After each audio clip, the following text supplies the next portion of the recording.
What's up, nail geeks? I am kicking off this week with Pahlish's Ice and Fire Part 1 collection for you guys. And this is a lovely, lovely set. I'm very excited, and I think that represents the inspirations very, very well. I do know that on my collage picture that is not the correct dragon. However, if you can guess the dragon, kudo points to you. First up is Little Bird. This is a soft neon violet with a copper glow. So this one is a super shimmery, very, very glowy. For opacity, I'm going to suggest going up to 3 coats on this one to really make it pop. Though, of course, if you're rocking shorties, I could see getting away with 2 coats.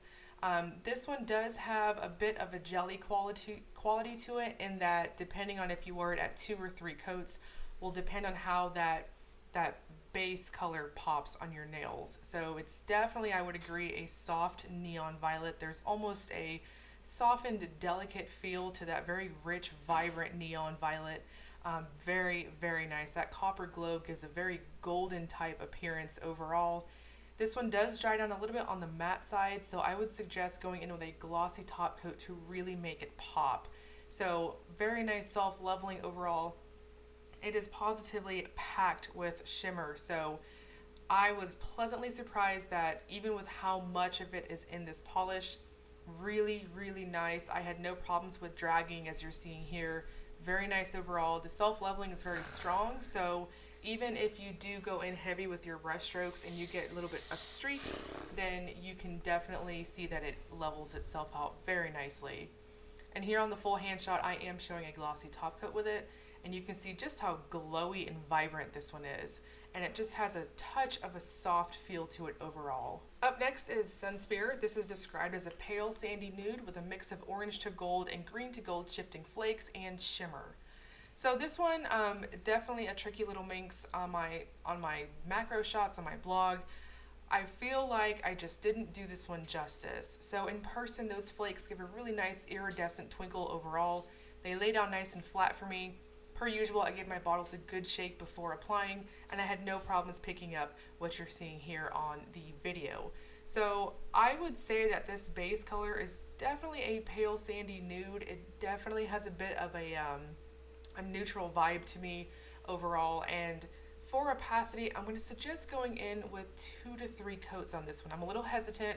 I took it up to 3 coats, and I had very nice opacity overall. I will note that even up to 3 coats, you are going to see just a touch of your visible nail line in very bright lights. So you'll see that here in just a moment on the full hand shot.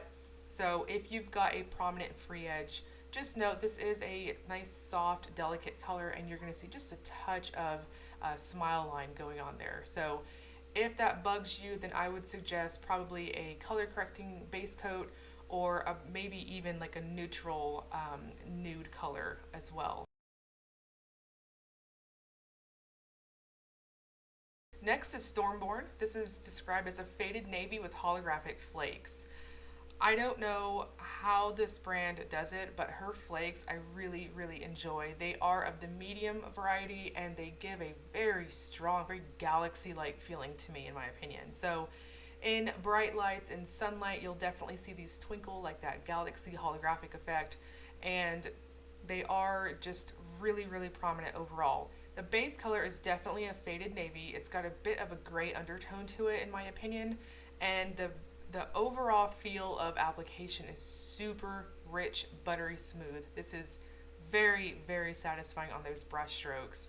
So for opacity on this one, I'm going to suggest 2 coats, and you'll have beautiful coverage overall.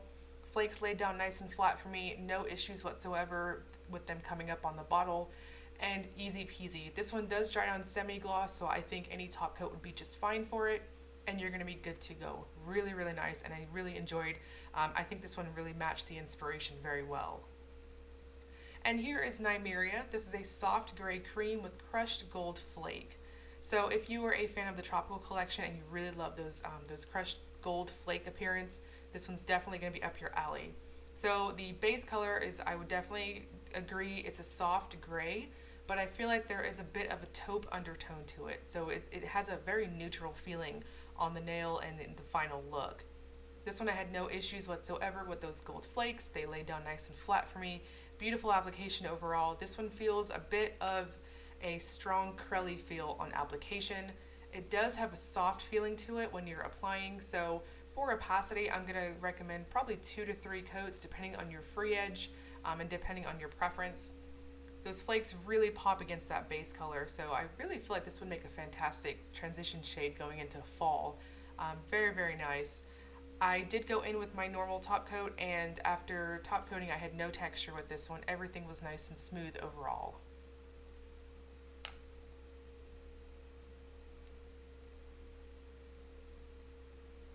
Up next is Dracarys. This is the polish that inspired the collection.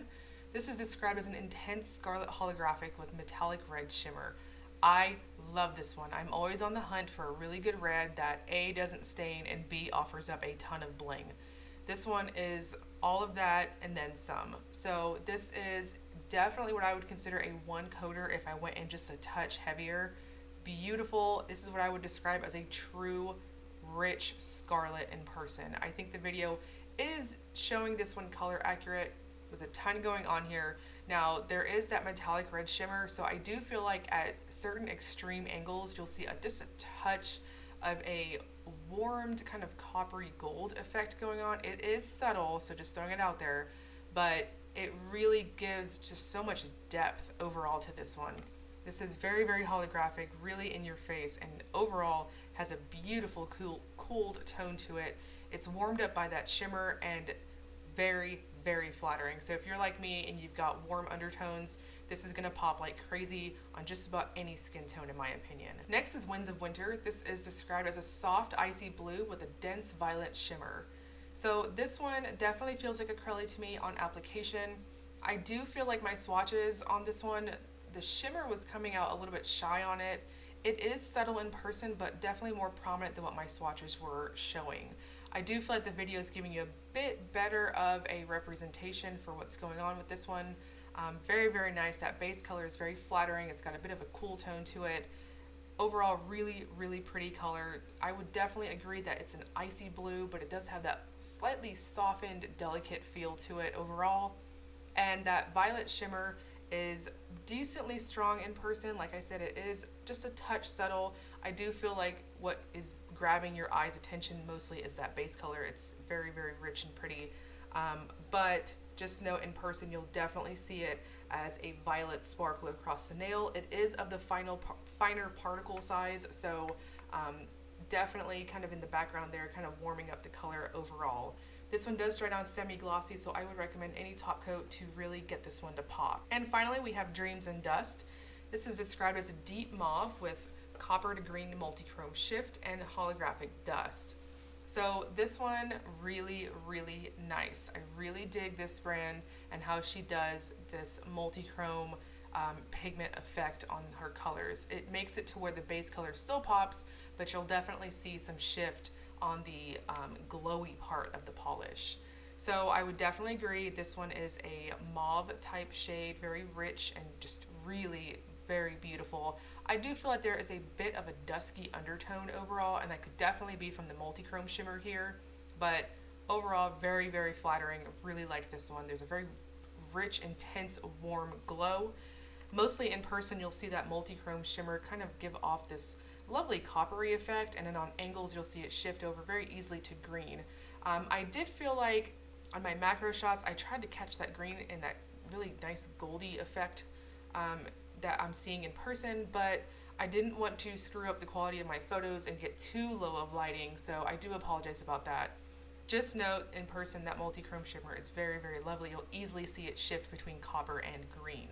So the Ice and Fire Part 1 collection will release June 30th at 7 p.m. Central Time. This will be on pre-order until 11:59 on July 2nd, and then afterwards regular restocks and will occur after pre-orders have shipped. The entire set will be 72 with individual shades being 11 each. I'll link you guys below to Pahlish's site. Be sure to get on there if you are interested in picking up some of her previous release shades, as we are moving into the next collection for July. As always, if you enjoyed the video, please like and subscribe. Thank you so much for watching.